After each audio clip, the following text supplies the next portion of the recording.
Okay then, everybody. This time we're going to be talking about hypersonics and technological threats to deterrence. Although I suppose what we should really have called it is hypersonics and technological threats to nuclear deterrence as we know it, because of course deterrence will still be a thing, and maybe nuclear deterrence will still exist. It may just look a little bit different, and so this is going to be quite an interesting discussion. Also, I mean, it really is a very hyped subject. You've got a lot of media chat about hypersonic issues, analysts as well. A lot of concern about these things. And as I mentioned in my opening remarks, it's clear that at least two major nuclear weapon states are deeply concerned about the potential for missile systems like these and their impact for conventional systems on their nuclear system. So there are some concerns there. So hopefully this panel is really going to help us unpack why that is. Why is it that hypersonic missile systems shot to the top of one of our previous panelists' sort of threat rankings, as it were, for strategic stability? So what we're going to be opening up with is a framing presentation, really, which is going to look at things in kind of more conceptual terms, I think, about the established system of deterrence and how it might be subverted, and then two more specific issues relating to the use of hypersonic systems. So our first presenter, I'm going to introduce all our presenters, and then we'll come back and do them one by one. Our first presenter is Alice Spilman, who's a first-year PhD candidate at the University of Birmingham, who looks at responsibility and nuclear issues. Alice is also a researcher at the British American Security Information Council, BASIC, working on the program on nuclear responsibilities. Now, she's going to be giving that framing presentation on the erosion of traditional nuclear deterrence and how technological advancements might threaten that managed system. The next speaker is going to be Julia Balm, who's an MA student from King's College London, studying non-proliferation and international security. And she'll be looking at one of the case studies, in this case, Russian hypersonic boost glide vehicles and Putin's national security strategy. A very interesting case study, which I'm looking forward to very much. And then finally, we'll have Aaron Kennedy, who's a graduate engineer from Lockheed Martin. He's a mechanical engineer graduated from Loughborough University, where he had an interest in modeling and simulation. He's now interested in modeling scenarios in the hypersonic regime, looking to develop more skills. And he's going to be looking at hypersonic missile defense, quote, stopping the unstoppable. That's a good title. Let's see if we can come up with some suggestions as how we might do that. So as before, the questions that you in the audience can submit, you can submit from the beginning all the way through using the Q&A box. They can then be upvoted by your colleagues. I will be, looking at that and sharing and collating throughout. So that Q&A box is open throughout. You can tweet at using the hashtag UKPONI2020. And yeah, we're looking very much forward to that engagement. So without further ado, we're going to run through to about 1700. There won't be another break. We'll be going straight into our keynote after that. So you're in for the long haul. You've got me for 2.5 hours now, you lucky people. Okay, but first off, we're starting up with a much more interesting speaker. Alice is going to talk about her presentation on technological advancements and the managed system of deterrence. Alice, over to you. Thank you very much, Tom. I'm a first-year PhD student at the University of Birmingham, and I do not study tech as part of my PhD, but I am definitely interested in it.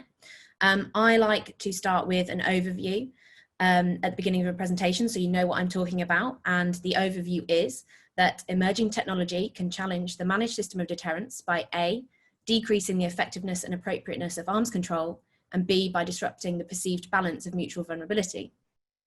When disruptions to the balance of mutual vulnerability are not managed with arms control, conceptions of deterrence can spiral and can encourage arms racing and a shift away from an acceptance of mutual vulnerability to advantage or potentially superiority seeking. So I'll discuss the logic of my argument in the presentation to follow, but I want to emphasize a few key takeaways. The first is that perception of capabilities and the impact it has on perceived vulnerability matters more than the actual capability. Among solutions to rising nuclear risks and emerging technology should be an acceptance of interdependence and mutual vulnerability, and something that could help us with this is engagement with empathy. So it's very conceptual, so a bit of conceptual clarification first. What is the managed system of deterrence? It is a condition where a recognized set of states would continue using nuclear weapons to prevent war and maintain stability, but in a manner that was increasingly controlled and rule-bound. So on this slide here, I have a visual representation of the system, and the areas of interest to this presentation are arms control and deterrence based on mutual vulnerability and restraint. Arms control creates the rules and limitations for deterrence, and deterrence based on mutual vulnerability and restraint rests on the logic that states will refrain from using nuclear weapons out of fear of retaliation. So this is deterrence by punishment. Such mutual vulnerability creates a deterrence balance that can increase stability by maximizing survivability and avoiding escalatory advantage. This mutual vulnerability and rule-bound approach to deterrence has been highlighted before in the history of arms control with things like the Anti-Ballistic Missile Treaty of 72 and the INF in 87. There are, of course, disruptors to the managed system of deterrence. And the one I'm focusing on today is emerging technology, but there are other things that you could view as disruptors like non-state actors and increasing multipolarity. I should note that these disruptors, though, shouldn't be treated or researched in silos. So, emerging tech, what are we seeing? There's a pretty long list of what is considered emerging tech that a lot of my colleagues in the earlier panel focused on, and it includes things like hypersonic glide vehicles and artificial intelligence. I am not going to hone in on any particular technology because part of what I suggest here is that we should look at advancements more holistically. The reason being that to look at a singular weapon or advancement in isolation may not fully demonstrate its impact on deterrence, and the fact that these technologies, of course, may be combined. It also overlooks the reactionary nature of nuclear politics, and that these issues do not only concern the capability, but also intent and how this intent is signalled. So, broadly speaking, what are the impacts of emerging tech? Well, the first and often cited impact is on arms control. Emerging technology can be loosely divided into new tangible capabilities, so the things we can see, which are hypersonics, and intangible, softer developments, usually affecting analytics and decision-making, such as your cyber and AI. The first issue is that with emerging tangible technologies, so the things that we can see, which could be subject to arms control, are not covered by existing treaties. So this means that emerging technologies are often left unmanaged, but it also means that there appears just cause for withdrawing or not renewing in current arms control. Now this is problematic because it can serve to both renew the potential for build-up of older, previously limited capabilities, but it can also worsen confidence and trust between actors as they start to withdraw. The second issue then is that the softer developments are unlikely to ever be subject to arms control as we know it because of the unmeasurable and unverifiable nature of those capabilities. So all of this serves to challenge the rule-bound nature of the managed system of deterrence. And whilst arms control may not be the only thing required to manage emerging technology, it remains really important because without rules, notions of deterrence have the potential to spiral. Moving on then to deterrence based on mutual vulnerability. The potential impacts of some individual technologies are touched upon in this table, which includes hypersonics. I'm not going to discuss each technology in turn, but instead give an overall assessment that emerging tech can serve to affect asymmetry in vulnerability. Hypersonics through the ability to evade detection or defenses, AI and persistent sensing technologies through the ability to improve targeting and tracing, and cyber through the potential to target command and control, especially when combined with AI, all serve to disrupt an adversary strike capabilities and provide potential for improved counterforce, which serves to decrease the survivability of the target. Asymmetry in survivability can also lead actors to believe there is a first strike advantage. So either because a feeling of superiority and a belief that they can effectively target an adversary's capabilities creates a perceived advantage, or the inverse, that because of a perceived disadvantage and incoming risk, which is all exasperated by significant decrease in decision-making time, may compel the other to escalate first. So the decrease in survivability and the potential increase in escalatory advantage then raises the risk of deterrence breakdown. This deterrence breakdown is typically thought of in the context of a crisis, but a perceived increase in one's own vulnerability can also serve to encourage arms racing in times of relative peace as well. So if you wanted to frame it in terms of strategic stability, we'd be talking about a decrease in arms race stability, decreasing survivability, and decreasing crisis stability as well. Of course, this asymmetry in capability is not fixed, and it's then been suggested that technological advancements maintain mutual vulnerability each time ref parity is reached. But the logic of mutual vulnerability that I'm talking about is not about parity or the fact that mutual vulnerability may exist without its acceptance. The way I'm talking about it is more of an approach to deterrence rather than as a fact. So what emerging technology can do without management is shift us away from the logic and acceptance of mutual vulnerability to a logic of competition, advantage, and superiority. There are two things that are important to mention in this discussion though, and the first is on perception. So the commentary on the effects of emerging tech is usually divided between more alarmist researchers and those who believe that the impacts on deterrence and stability are over-exaggerated. Those in the second camp usually refer to the lengthy timelines and imperfect nature of emerging technology to argue that advancements do not really affect any balance. However, what is important when we're talking about technological advancements are the signals that potential developments send to adversaries and those who feel threatened by such programs, regardless of the actual intent behind them. So this is why we need to look beyond just the capability, but also to intent and how intent is signaled with emerging tech. So it's all about perception. And then the other counter or question is the impact of multipolarity. So recognizing the role of perception is even more important when you consider the changing dimensions of nuclear deterrence. Strategy in one strategic setting may make sense, but result in unintended signaling and undesired consequences in another. So deterrence might need to be tailored. Well, it will need to be tailored to specific actors, but this does not need to undermine the principle of mutual vulnerability. What policymakers need is mechanisms in place to know how actions will be perceived beyond a bilateral relationship.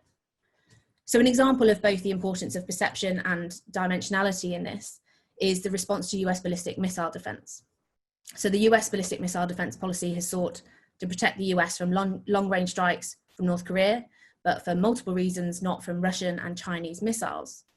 Despite US officials explaining this multiple times, Russian and Chinese officials have viewed US BMD as potentially undermining their nuclear deterrent, even though US BMD is nowhere near 100% effective and is not intended to influence Russia and China. So Russia and China have consequently used BMD as one of their justifications for a push to modernize and enhance their own nuclear and conventional capabilities. And such a reaction is obviously not welcomed in the US, but China's growing capabilities then also have a knock-on effect in South Asia. China's actions provoke countermeasures by India, which has a cascading effect on Pakistan's threat perceptions and force posture. Now, I can't show cause and effect for any of this. There are loads of things at play, loads of other variables, but hopefully this highlights the importance of perception and multipolarity when we're talking about deterrence.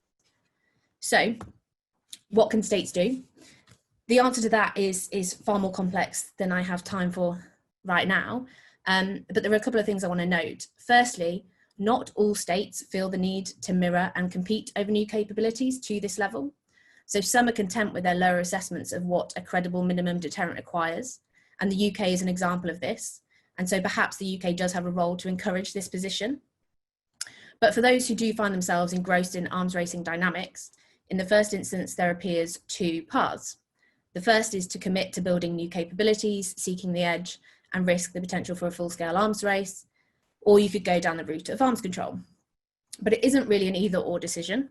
Even if states get to the point in which they're willing to negotiate arms control, which would be favourable, that does not mean that they will cease developing capabilities, and nor should they. States will still seek and can still seek to manage capabilities to limit vulnerability, but they need to make sure that they're not trying to eliminate it. So it's more likely that we'll see a combination of both increasing capabilities and arms control. But what I do think is needed is a consensus on mutual vulnerability, which is likely necessary before arms control can be agreed upon. One thing that becomes clear is that there's a need for forums in which actors can discuss deterrence and the impact of emerging technology. And then arms control potentially can help to restrict the most destabilizing of capabilities. Arms control, though we know it's always talked about, is not easy, and it's also not a one-size-fits-all solution. Arms control will only really be appropriate, as I've said, for physical capabilities, and needs to be approached bearing in mind the shift away from bipolarity. So we also need to do some thinking outside the box. And this is where I want to briefly touch on empathy, which really is at the heart of deterrence and also could provide a means for achieving arms control. So empathy is often really misunderstood. It doesn't mean approval and it doesn't imply tolerance. Empathy is simply understanding how a situation looks to another. So in that sense, empathy can be used to provide greater confidence in an adversary's behaviours, and it can aid in deterrence by giving insight into what would and would not deter another. In a potentially more positive light, it can also then play a role in understanding what is required for mutual vulnerability and what is particularly destabilising in the eyes of some actors. Empathy in this sense could help actors recognise when actions are driven by fear and a sense of vulnerability rather than malign intent. and then potentially they can recognize that what they find themselves in is a security dilemma. Empathy might sound like a very abstract concept, especially when I talk about it like this. But to an extent, the UK already offers an example of bringing empathy into deterrence policy with the addition of comprehension into its deterrence doctrine in 2019. In the UK, in the 2019 deterrence doctrine, comprehension refers to the necessity of understanding adversaries, as well as how the UK is perceived by adversaries. So it's hinting at that empathy. So empathy might be able to help with uncertainty and perception issues associated with emerging technology. It may also help achieve an acceptance of mutual vulnerability, renewed investment in arms control, and some creative ways of managing this system of deterrence. So that brings me to the end of what I want to say. My last note is that emerging technology is not inherently bad. I appreciate it maybe sounds like I think it is, but what we need to do is find a way to manage it that includes an awareness of how others perceive these advancements. So I'll leave you with this slide, which just reiterates what was on my overview at the beginning, and thank you for listening. Great, Alice, thank you very much for that. I thought that was really helpful. I think we're going to be able to come back to some of your points, particularly around, you left a useful ellipsis around what states can do, which I hope somebody in the Q&A picks up on, because if they don't, I'll ask you anyway. I think that's a good jumping off point. And that point around, mutual vulnerability, I think is important. I think one thing that we might want to consider as this panel develops is, is it in the interests of all states to seek a general reduction in the perception of risk? I think that's possibly not necessarily true, and that might influence how different countries pursue some of the mechanisms that you might lay out. So something for us to come back to there, that risk-seeking behaviour might actually be positive for some countries. But anyway, on to our next speaker. We have Julia, who's going to be talking about a specific case study now, Russian hypersonic boost glide vehicles, and I'll leave her to introduce her own punning title, which I approve of. Over to you, Julia. Thanks, Tom. Great. So thank you for those who have presented already, and thank you for the introduction, Tom. So my presentation will focus on understanding Russian motives behind nuclear modernizations, particularly in the development of hypersonic boost glide vehicle, Avangard, and how it, quote, boosts Putin's national security strategy. And I have a lot of ground to cover in this presentation, so I have to speak fast, but I'll try not to go Mach 5. To understand the potential proliferation threats of hypersonic boost glide vehicles and its scope for arms control, it's useful to look at particular cases where states are acquiring modernized nuclear delivery arsenals. And Russia, as the first country to deploy the hypersonic boost glide vehicle Avangard, they are a pioneer of the new technology and a good case study to examine in order to understand modernization motives. So if Russia can necessitate a hypersonic boost glide vehicle in her national security strategy, then we can use this information to understand the future development of modernized nuclear delivery methods. And just briefly, I'm going to go over some terms for hypersonics. A hypersonic is anything that goes over a speed of Mach 5, Mach 1 being the speed of sound, Mach 5 being 5 times the speed of sound.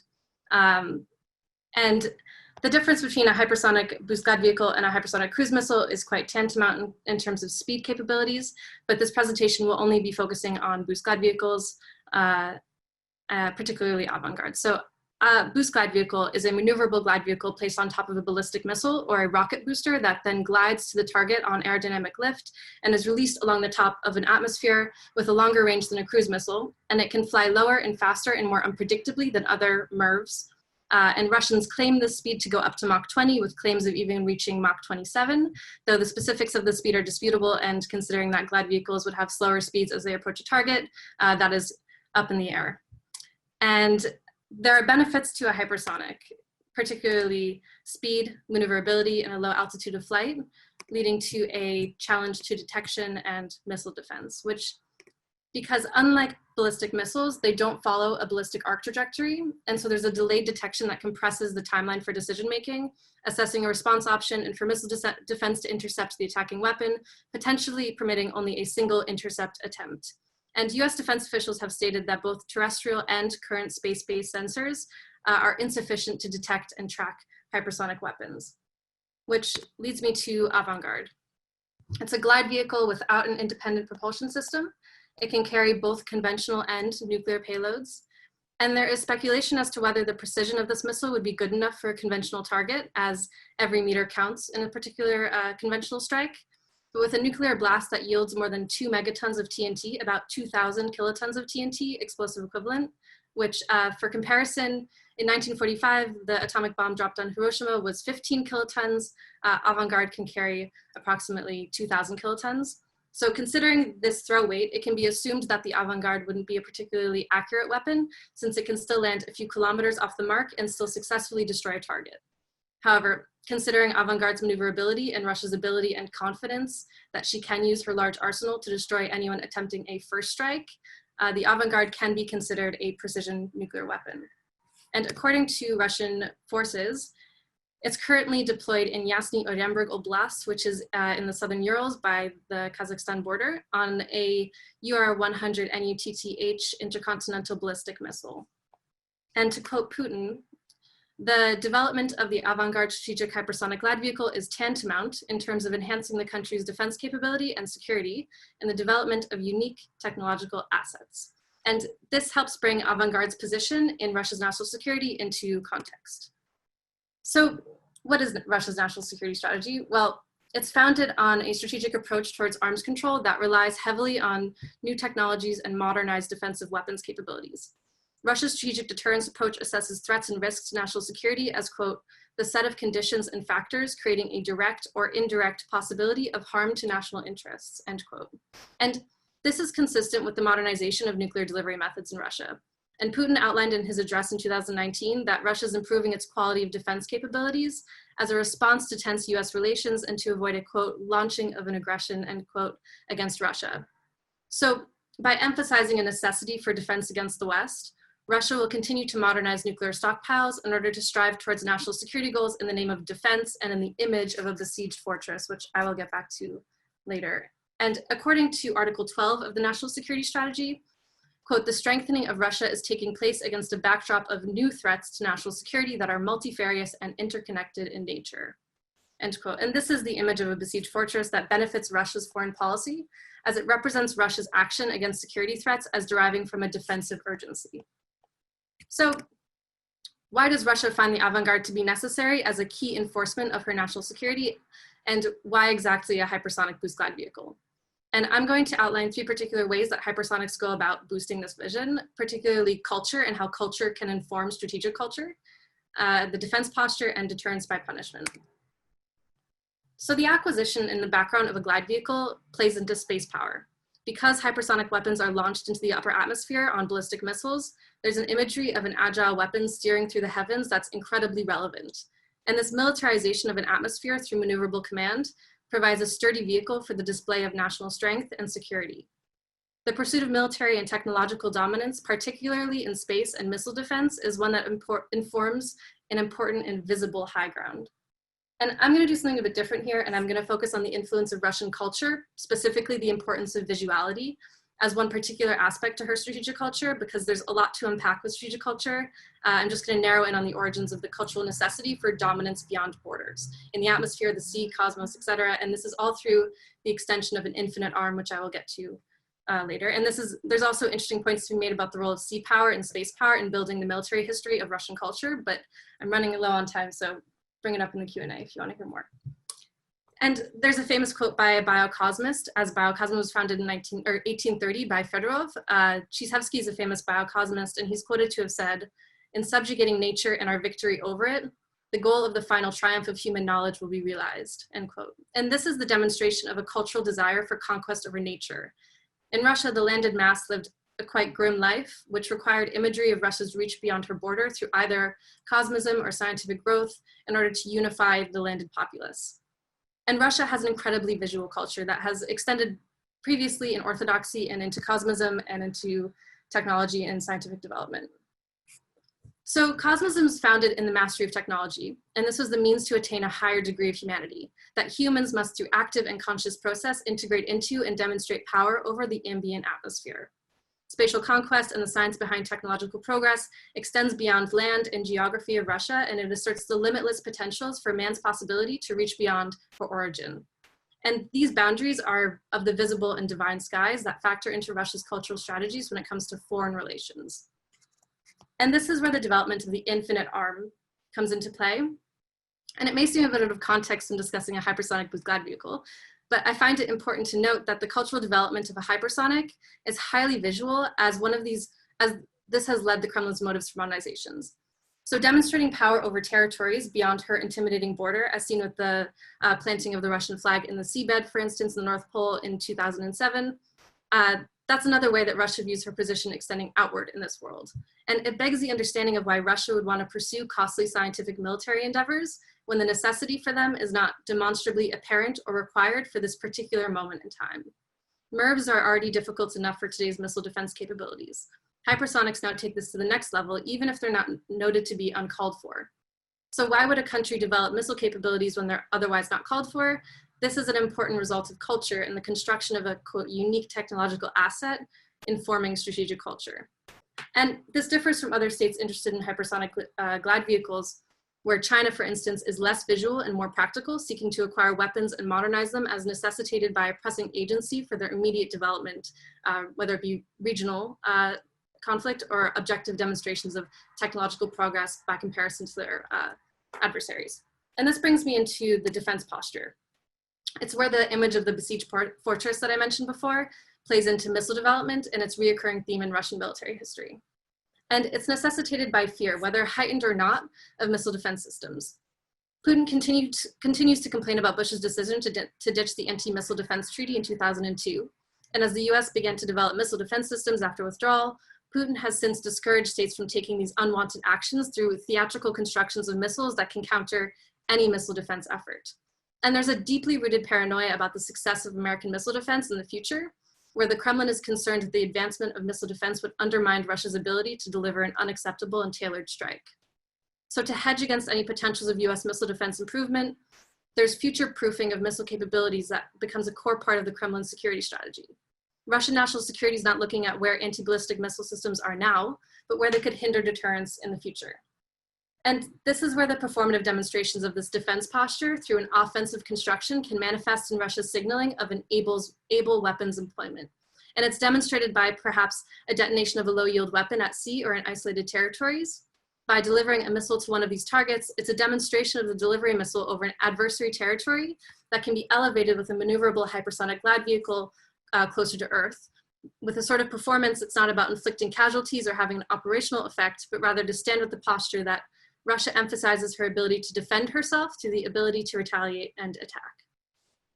Obviously, deterrence fails when credibility is questioned, so underlining capability and willpower through a weapon can overcome missile defense. It removes the potential for any perceived weakness. And Putin's emphasis is therefore that weapons modernizations are a response to US efforts to develop a missile defense system, and Putin is quoted to have said, quote, "No one has listened to us, you listen to us now," end quote.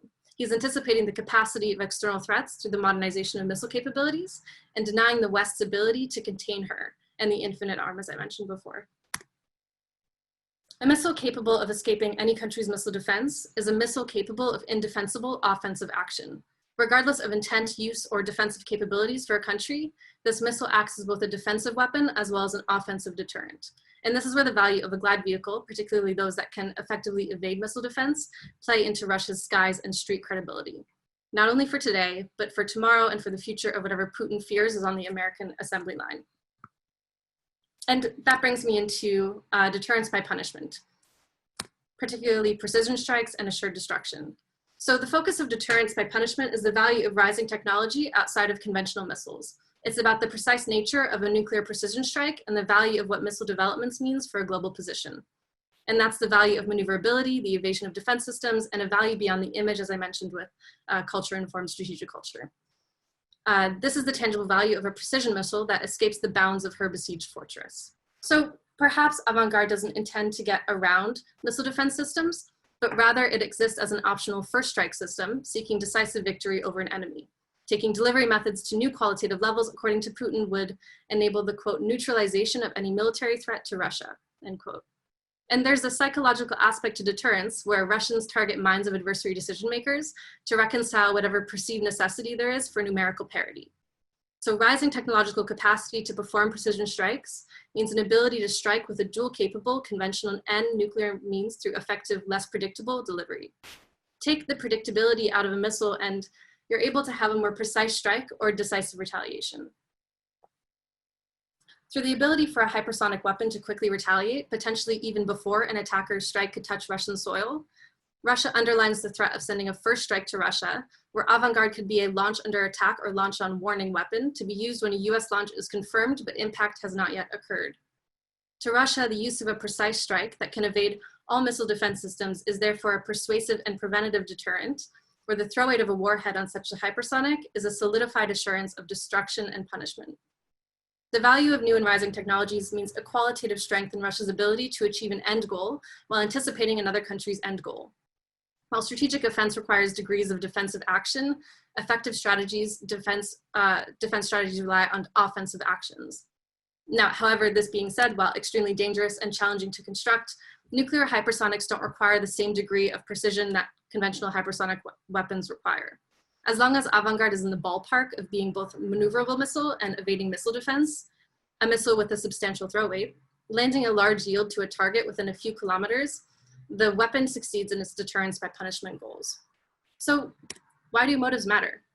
Well, if Russia's national security necessitates glide vehicles, then what other modernizations could it possibly necessitate in the future? Also, who else could find value in glide vehicles as something to be necessitated into a national security strategy? And this quote from Putin on the bottom left is "Это оружие будущего," which is, this is a weapon of the future, where ultimately Russia is longing for strength beyond her border, not just now, but for the future as well. One which affirms her ability to protect and defend herself from Western aggression, but also her ability to extend her power beyond geographical limitations using unique technological assets. The stability of international arms control may be impacted by the influence of Russia's necessitated modernization program, where the motives for developing Avangard stem from a history of Russian strategic culture that extend into her defense and precision deterrence by assured destruction and punishment postures. So by modernizing and improving nuclear delivery, Russia believes in the limitless defensive potentials of an armed deterrence posture, asserting new levels of national pride in Russia's ability to protect and visibly support her besieged fortress. Thank you. Great, thank you very much. Some really eye-opening stuff, and I can see we're starting to get some good questions coming in. One quite simply, please tell us more, which I always like to see. That's always a good one. Yeah, I mean, I think this is super interesting, isn't it? Because what you're painting is quite a difficult future, even for the for those who might think, let's deploying empathy towards arms control.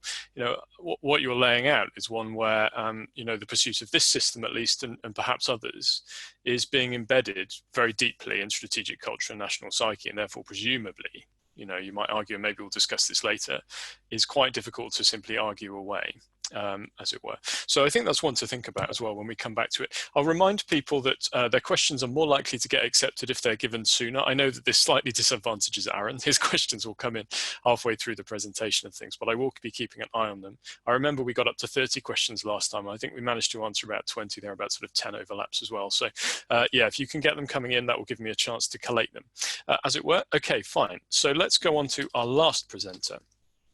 See if we can follow up on that. I'm sure you will. Aaron Kennedy from Lockheed Martin, a mechanical engineer who's been modeling hypersonics and is going to show us some of these work. I think this is a team effort as well, if I remember rightly. Stopping the unstoppable, Aaron. Can you defend against the Avangard? Please tell us. Well, that's hopefully something that we can aim to answer. So thank you very much. Unfortunately, I'm not able to share my video to preserve audio quality, but we will persevere. So, hypersonic missile defense, stopping the unstoppable. What are we talking about here? So this is an investigation on how lasers can be used to counter hypersonic weapons in development.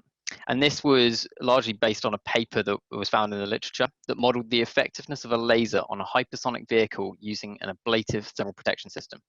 So in this presentation, we'll be discussing modeling of a similar scenario and explore the limitations of that model and the lasers as a solution.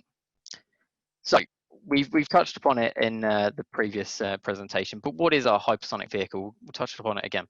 So hypersonic flight is defined as flight at Mach 5 and above, or 5 times the speed of sound. And there are two main types, namely hypersonic glide vehicles and hypersonic cruise missile. In the scenario modeled, it was a simplified glide vehicle model, and such glide vehicles have been stated in the media to be possible of achieving speeds of Mach 27 And for reference, cruise missiles could operate potentially in the range of Mach 5 to Mach 9.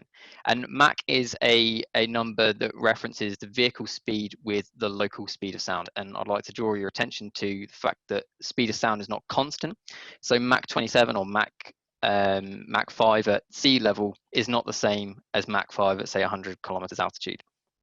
So one of the concerning thoughts regarding hypersonic weapons is that they are capable of carrying both nuclear and conventional payloads. And something was mentioned in the first presentation was your reduced decision time. And this is quite a frightening thing to come up against.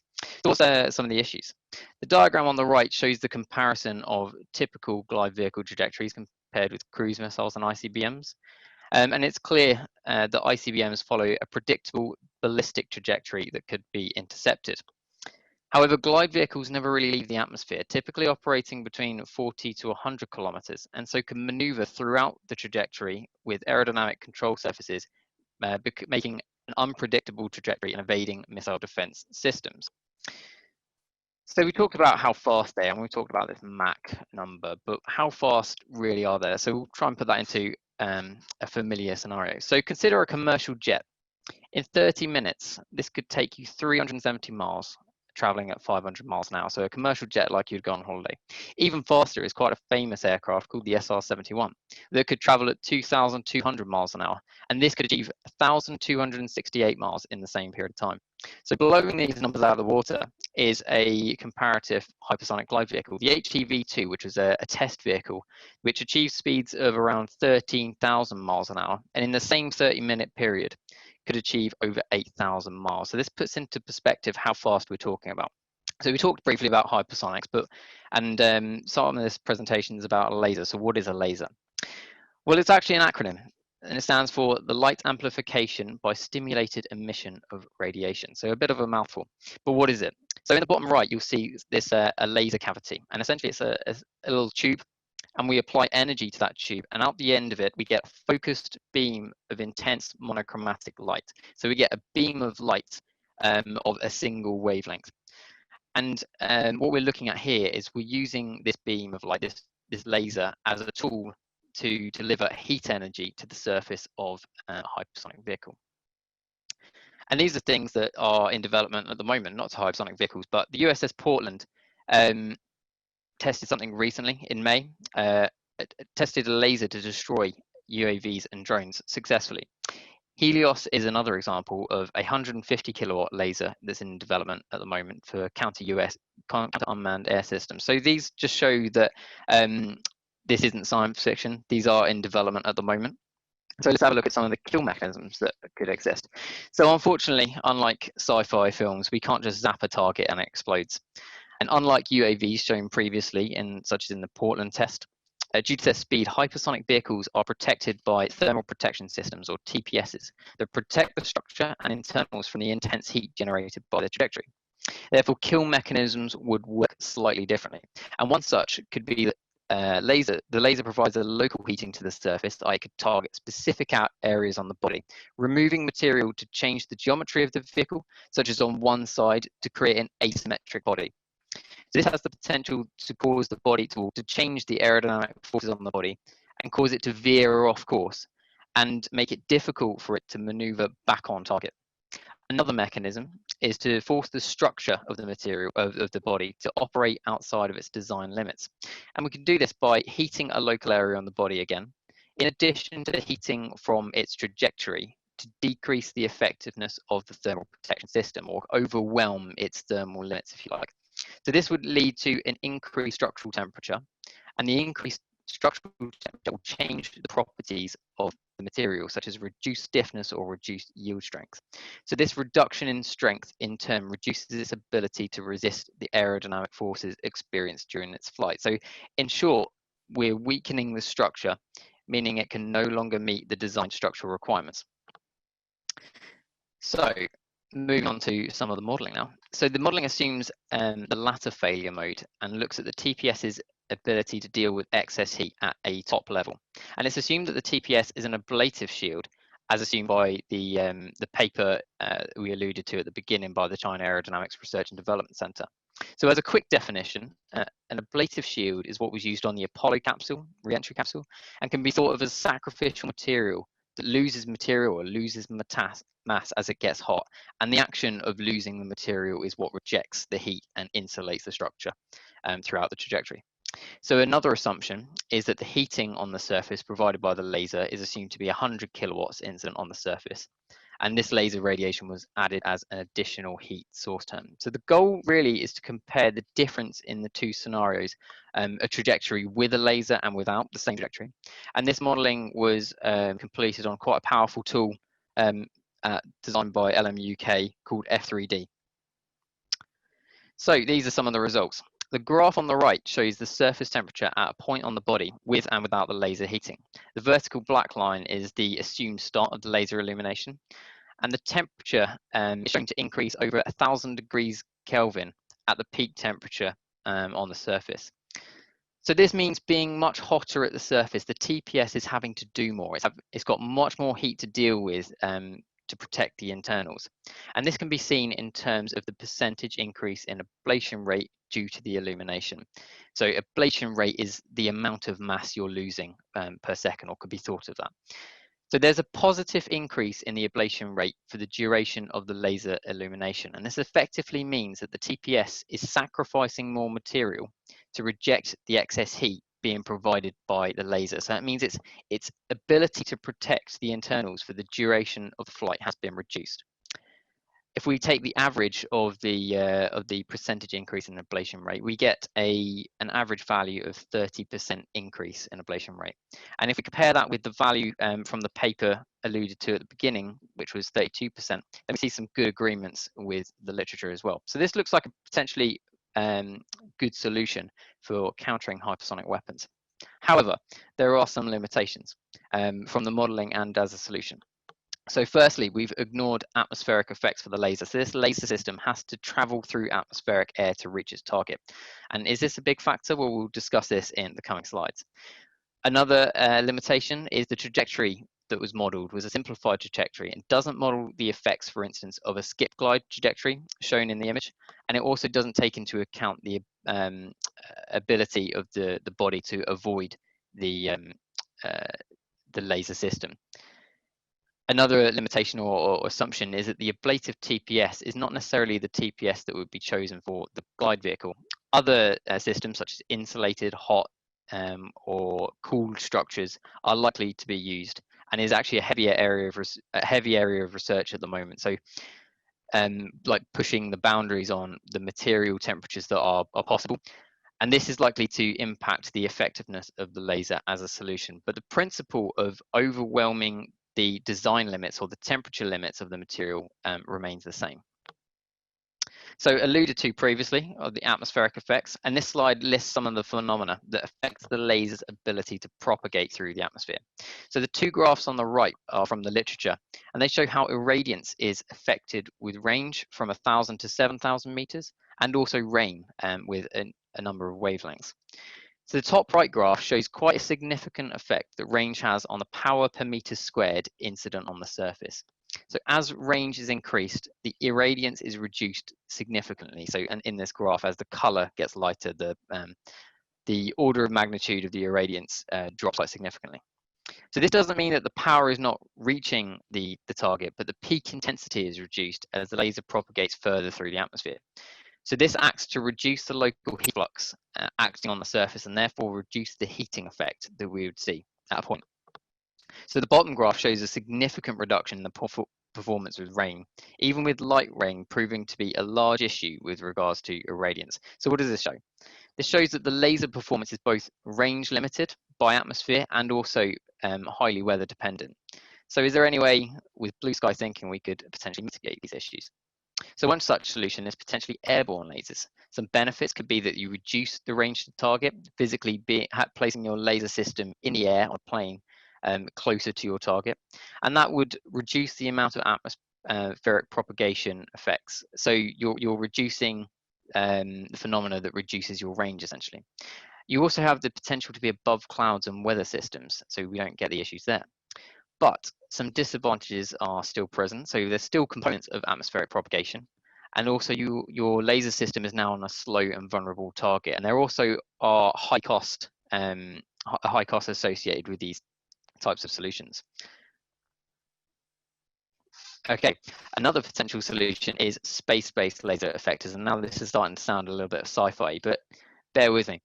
So due to being located in space, there's no real atmosphere around, and there's significantly less atmospheric propagation effects on the laser, so much greater engagement ranges are possible. There's also potential to engage on a less well protected surface, i.e. the top of the hypersonic glide vehicle, where not much thermal protection is needed. However, like before, there are some disadvantages, such as a very high cost system, putting a laser in space, and also challenging power requirements as well. There's also potential implications of the Outer Space Treaty. This being technically a weapon could be politically rather sensitive. So what have we really talked about? So we've shown that laser radiation can increase surface temperatures and has the potential to cause a structural failure. However, can it really be effective for targeting a hypersonic glide vehicle? And the short answer is it's highly unlikely for a ground-based solution to be effective.